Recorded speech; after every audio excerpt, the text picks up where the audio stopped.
በሰው ላይ የሚመጣ ማንኛውም አሉታዊ ነገር እውነተኛ ፍቅር ከማጣት በኩል የሚከሰት መሆኑ እርግጥ ነው። ያም ሆኖ ግን ንጹህ የሆነን ፍቅር መቀበልም ሆነ መስጠት ታላቅነትና በሳል መሆን ይጠይቃል።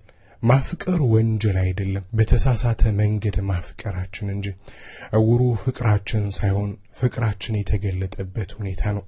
በኢማን ያልታቀፈ በአእምሮ ያልተቃኘ ፍቅር ልክ እንዳውሎ ነፋስ መቼ የትና ወዴት እንደሚነፍስ ማንም ሰው ስለማያውቀው በጥንቃቄ መያዝን ይሻል።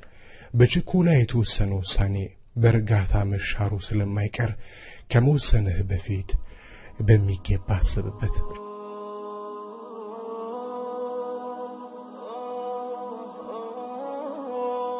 ከሌላ ሰው ምንም ነገር ሳይጠብቁ ለአላህ ብሎ ንጹህ ፍቅር መስጠት ታላቅነት መሆኑ ጥያቄ ያስነሳ። ሆኖም ግን ብዙ ሰዎች ለዚህ አይነት ነገር የታደሉ አይደሉም። ብዙ ሰዎች ሰውን የሚያቀርቡት በንጹህ መንፈስ ሳይሆን የሚፈልጉት አንዳች ነገር መኖሩን ሲያረጋግጡ ብቻ ነው። በዚህ መልኩ ሰዎችን ለመጠጋት የሚመክሩ ሰዎች ዝቅተኛ የኢማንና የመንፈስ ኃይል ያላቸው ናቸው። ምክንያቱም እንዲህ አይነት ሰዎች የሚፈልጓቸውን ነገሮች ካገኙ በኋላ ዘላቂ መሆን አይችሉም። መፍጠን በማይገባው ቦታ መፍጠን ትዕግስት አልባነት ነው። በስሜት ማፍቀርና በፍጥነት ወደ ሁሉ ነገር ውስጥ መግባት በአመዛኙ ትክክል ሆኖ አይገኝም። ባገኙት ሰው ላይ በቀላሉ በፍቅር ስሜት መውደቅ ችኩልነት፣ ስሜታዊነትና ትዕግስት አልባነትን ያመለክታል። ለመግባት የሚቸኩሉ ሰዎች ለመውጣትም የሚቸኩሉ መሆናቸው እሙን ነው።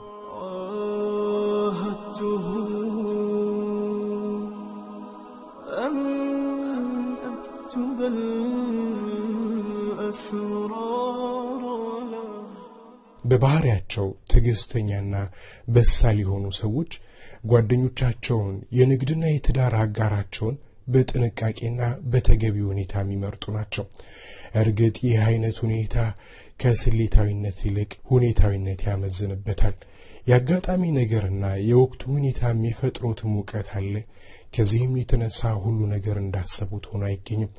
ዳሩ ግን አንድ ሰው በጉዳዩ ዙሪያ ቀድሞ የሚያስበውና ያለመው የነበረው ነገር በባህሪውና በምርጫው ላይ ተጽዕኖ ስለሚያሳድር በስሜት ያለመሸነፍ አቅሙን ከፍ ያደርግለታል። ሁላችንም ብንሆን አንድን በጨለማ ውስጥ ሆነን ያየነውን ነገር በብርሃን ስንመለከተው እንዳሰብነው ካላገኘነው በአፍ በጢም ብራው መድፋታችን አይቀርም። በአንጻሩ ግን በብርሃን የተመለከትነውን ነገር ውሎ ካደረ በኋላ መሰረታዊ ለውጥ አያመጣም። በስሜታዊነት ማፍቀር በጨለማ ውስጥ ሆኖ እንደመመልከት ነው። በስሜት የተቀበልነው ነገር ደግሞ ተረጋግተን ስንመለከተው ለፍቅራችን ብቃት የሌለው ሆኖ ካገኘነው በፍጥነት ከፊቱ ዘወር ማለታችን አይቀርም። ይህ የትም ቦታ የሚታይ እውነት ነው። ስሜታዊነትና ቁጣ መንትያ ናቸው። የተቆጣ ሰው ተመልሶ መቀዝቀዙ አይቀርም። በቁጣ ጊዜ ያሳለፍናቸው ውሳኔዎች ስንረጋጋ እንሽራቸዋለን። ስሜታዊነትም ያው የመንትያው ጠባይ ነው ያለው። የስሜት ውሳኔ እድሜ የሌለው ስሩ ያልተደላደለ ዛፍ ነው። ንፋስ የመጣበት ዕለት ኃይሉን መቋቋም አይችልም። በስሜትና በድንገት ፍቅር ላይ የመውደቅ ሚስጥሩ የሰው ልጅ ነፍስ ለበርካታ ድብቅ ጉትጉታዎች የተጋለጠች መሆኗ ነው። ይህንንም ታላቁ ቁርአን ጠቁሟል። وَلَقَدْ خَلَقْنَا الْإِنسَانَ وَنَعْلَمُ مَا تُوَسْوِسُ بِهِ نَفْسُهُ ሰውንም ነፍሱ በሐሳቡ የምታጫውተውን የምናውቅ ስንሆን በእርግጥ ፈጠር ነው።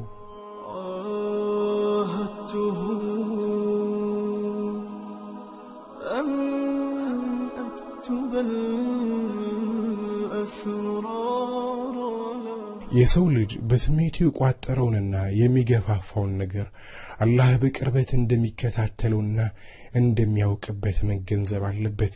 እንዲሁም የሰው ልጅ ነፍስ በተለያዩ ነገሮች ጉትጎታ ይደርስባታል። በቅጽበታዊ ስሜት ይሸነፋል። በዚህ ሳቢያ ከመስመር ወጥቶ ኃጢአት ውስጥ ይገባል። እምነቱን ይቀይራል። ከቤተሰቡም ጋር ይጋጫል። ወደ ማንኛውም ሁኔታ ከመግባታችን በፊት ከጥርጣሬ መራቅ እንደሚገባና ውስጣችንም ማዳመጥ እንዳለብን ነብዩ ሰለላሁ ዐለይሂ ወሰለም እንዲህ ሲሉ ገልጸዋል።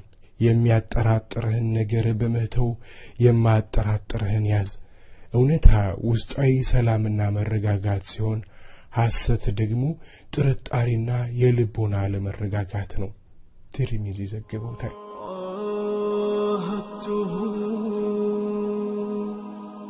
ልቦናህን አማክር። መልካም ማለት ነፍስ የተረጋጋችበት ልቦናም የተረጋጋበት ሲሆን ኃጢአት ደግሞ ነፍስ ያለለችበት ነው። ትርሚዚ በሌላ ዘገባ ሰዎች እንዲያውቁብህ የማትፈልገው ነው ሲሉ ተናግሯል። ሙስሊም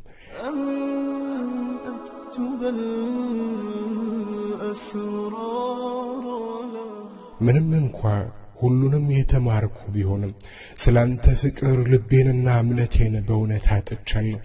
በእርግጥ እኔ ዛሬ ጎበዝ ወፍ ሆኛለሁ፣ አንተ ደግሞ እኔ የምገባበት ወጥመድ ሆነሃል።